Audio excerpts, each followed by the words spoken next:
চারপাশে সবুজ বাতি আর জ্বলে না। এখন রাত্রি হইয়া কেউ তো আর মায়া লাগায় না।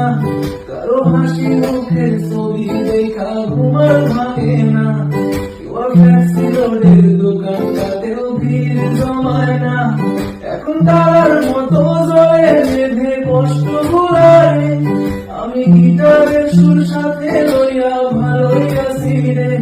রোজ রাইতে আমায় জোনাক পোকা কানে কানে কয়, তুই দেখা লড়ে ত্রিভুবনে কেউ তো কারো নয়। ও মাইয়া রে তুই অপরাধী রে। আমার যত্নে করা ভালোবাসা দে ফিরাইয়া দে। আমার